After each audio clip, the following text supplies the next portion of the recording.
तो चलिए आज हम आप लोगों को बताने वाले हैं क्लास 10th के मैथ का प्रश्नावली 1.1 का दूसरा नंबर क्वेश्चन। ठीक है, पहला नंबर क्वेश्चन हमने बता दिया है, अगर आप लोग नहीं देखे हैं तो जाकर एक बार देख लीजिएगा, देखेंगे तो अच्छे से समझ में आ जाएगा। ठीक है, तो चलिए अब हम दूसरा नंबर क्वेश्चन को स्टार्ट करते हैं। ठीक है, देखिए हमारा दूसरा नंबर क्वेश्चन क्या कर रहा है, दर्शाइए कि कोई भी धनात्मक विषम पूर्णांक 6q+1 या 6q+3 या 6q+5 के रूप का होता है जहाँ q कोई धनात्मक पूर्णांक जहाँ q कोई पूर्णांक है। ठीक है, तो देखिए यहाँ पे क्या है, सबसे पहले क्या बोला, दर्शाइए कि कोई भी धनात्मक विषम पूर्णांक, यानी धनात्मक कैसा है, विषम पूर्णांक है। ठीक है ना, इसको हमको यूक्लिड विभाजन प्रमेयिका पर बनाना होगा। ठीक है ना, यूक्लिड विभाजन सूत्र होता क्या है, तो a = bq+r होता है। ठीक है ना, तो आप लोग देख लीजिएगा। ठीक है, तो इतना तो आपको जानना पड़ेगा। ठीक है, a = bq+r, थोड़ा सा हम बता देते हैं। ठीक है, देखिए सबसे पहले दो देगा ना, यहाँ पे धनात्मक विषम पूर्णांक बोला ना, तो इसी को हम मान लेते हैं। ठीक है, सबसे पहले मान लेते हैं इसी को, क्या मानेंगे, देखिए सबसे पहले आपको मानना है। ठीक है, माना ए एक क्या है, ए एक धनात्मक विषम पूर्णांक है। ठीक है, ए एक धनात्मक विषम पूर्णांक है, जो दिया रहेगा उसी को मान लेंगे। ठीक है ना, यानी कोई धनात्मक विषम पूर्णांक बोला, धनात्मक विषम पूर्णांक बोला, उसी को हम क्या मान लिए, ए मान लिए, क्योंकि हमको पता नहीं है कि धनात्मक विषम पूर्णांक है कौन सा, नहीं है तो हम ए मान लिए उसको। ए एक धनात्मक विषम पूर्णांक है, इसको हम क्या कर लिए, मान लिए। ठीक है, अब इसके बाद तथा बी बराबर है हमारा कितना, यहाँ पे 6 हो जाएगा। ठीक है ना, इसको भी माने हैं, तथा बी बराबर कितना मान लिए, 6 मान लिए। अब 6 आया कहाँ से आया, इसके लिए हम आप लोग को थोड़ा सा बता देते हैं। ठीक है, देखिए करना क्या है, यहाँ पे देखिए हमको किसके रूप में बोला है, 6q+1 के रूप का ना, यानी 6q+1 के रूप का बोल रहा है। ठीक है ना, यानी ए जो है हमारा किसके रूप का होना चाहिए, 6q+1 के रूप का, या फिर 6q+3 या फिर 6q+5 इसी के रूप का होना चाहिए। तो यहाँ पे अगर हम फॉर्मूला लगाएं a = bq+r से, a = bq+r से, देखिए यहाँ बी है तो इस बी के स्थान पे कितना है, 6 है, 6 है कि नहीं है। ठीक है ना, अगर उसके बाद बात करें यहाँ पे देखिए 6q+ कितना है, 3 है, अगर 6q+3 के बारे में बात करें तो यहाँ भी बी के स्थान पे कितना है, 6 है, अगर यहाँ भी देखें तो यहाँ भी बी के स्थान पे कितना है, 6 है, सबके स्थान पे 6 है ना, तो इसलिए हम क्या कर लिए, यहाँ पे मान लिए इसको। ठीक है, तो मान लिए यानी कि बी बराबर कितना मान लिए, 6 मान लिए। ठीक है, तो यहाँ पर आप लोगों को यहाँ पे समझ में आ गया होगा। ठीक है ना, अब यहाँ से हम चलते हैं। ठीक है, a को हम धनात्मक विषम पूर्णांक मान लिए और बी को कितना मान लिए, 6 मान लिए। ठीक है, अब यहाँ से हम चलेंगे, यहाँ से इसलिए यूक्लिड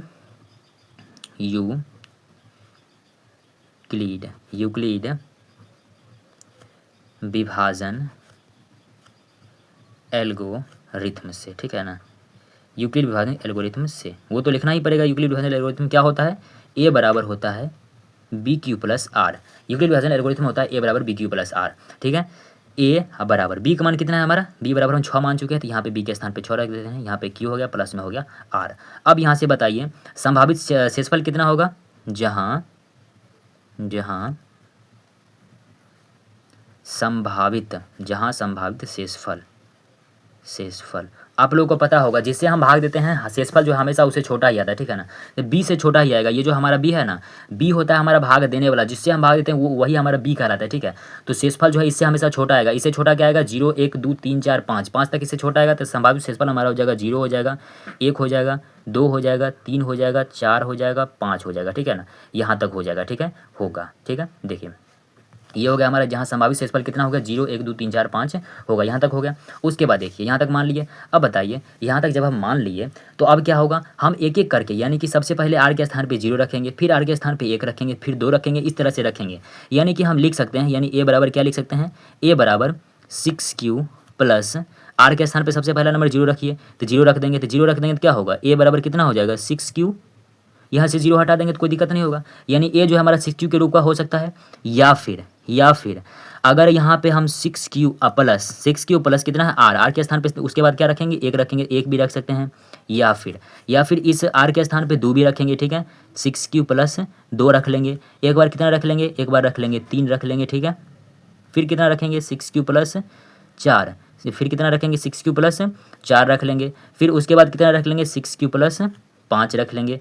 ठीक है, तो देखो ए क्या हो गया, इसके ए जो है हमारा 6q+1 या फिर 6q+2 या 6q+3 या फिर 6q+4 या फिर 6q+5 के रूप का ठीक है, के रूप का हो सकता है। ठीक है ना, हो सकता है, यानी ये जो है हमारा इस सब के रूप का हो सकता है। ये जो हम धनात्मक विषम पूर्णांक माने थे ना, ये जो धनात्मक विषम पूर्णांक माने थे, धनात्मक विषम पूर्णांक माने थे, ये जो हमारा इस सब के 6q, ये 1 2 3 4 5 6, इस 6 के एक रूप का हो सकता है, ठीक है ना।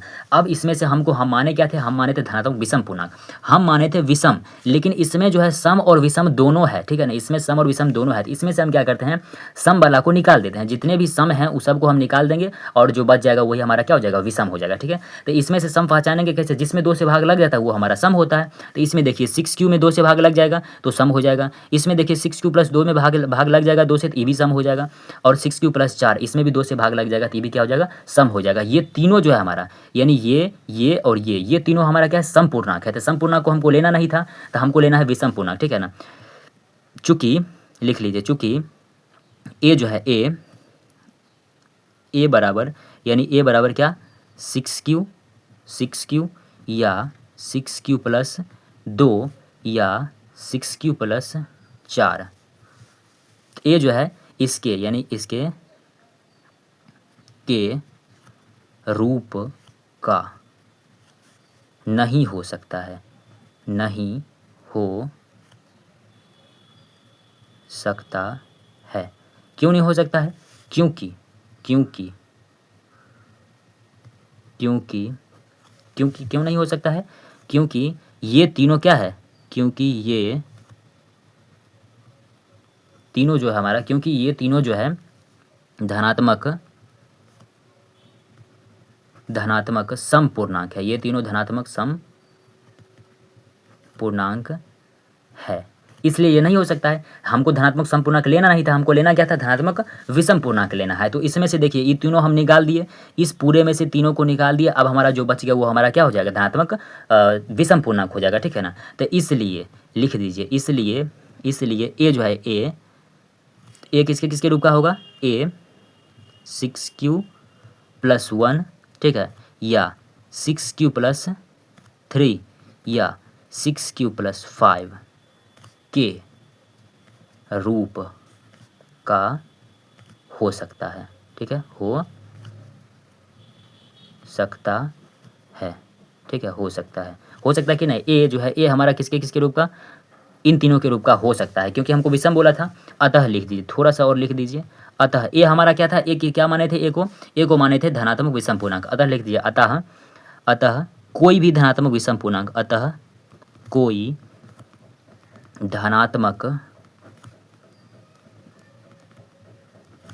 धनात्मक विषम पूर्णांक, अतः कोई धनात्मक विषम पूर्णांक जो है किसके 6q + 1 या 6q + 3 या 6q + 5 के रूप का हो सकता है, ठीक है, हो